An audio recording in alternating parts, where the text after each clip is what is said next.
Salut! Aujourd'hui, on va parler de multiples et de diviseurs. Alors, je vais déjà commencer par te réexpliquer bien sûr le vocabulaire. Donc, j'ai pris ici une expression, comme tu peux voir. 72 est égal à 8 fois 9. Ça, c'est bon. Tu l'as? 8 fois 9, 72. Et je vais te donner le vocabulaire au travers de ce calcul. Donc, ici, on va dire que 8 et 9, eh bien, ce sont des diviseur de 72. Je peux diviser 72 par 8, j'obtiens un nombre entier. Attention, hein, ne me dis pas « Oh bah tiens, je trouve 2,5, c'est bon ». Non, quand on parle de divisibilité, on parle bien d'obtenir un nombre entier. Et d'ailleurs, on divise aussi avec des nombres entiers, d'accord? C'est bien dans mon titre. 72, lui, eh bien, on va dire que c'est un multiple de 8 et de 9.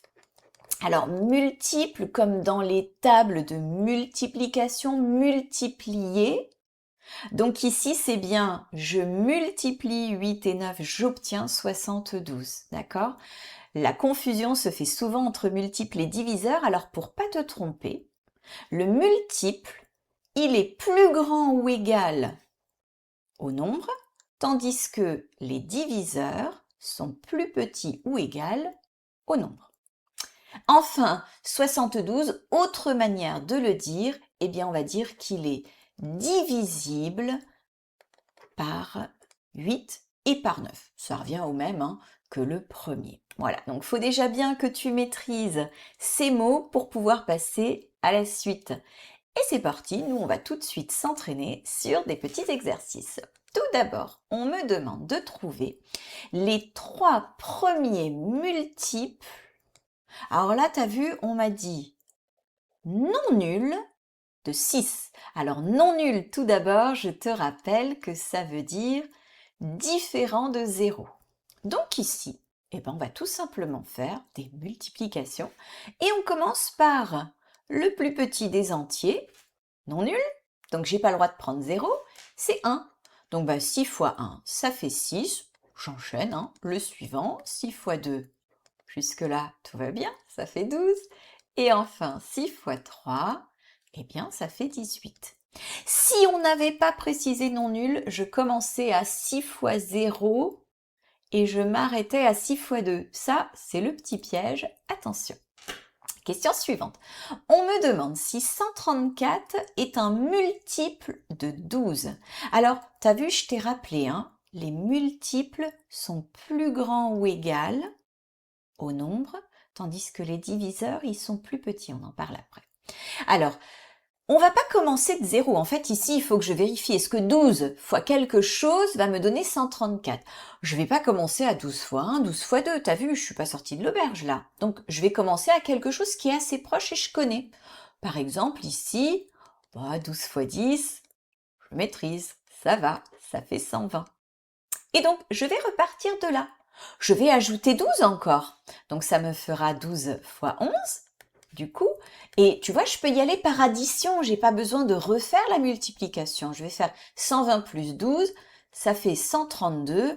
Bon ben, c'est cuit, c'est pas 134. J'y arriverai pas, moi, à obtenir les 134. Donc ben là, ça y est, je peux conclure que, désolé, ça se chevauche, que 134 n'est pas un multiple de 12. Allez, on passe au dernier exercice.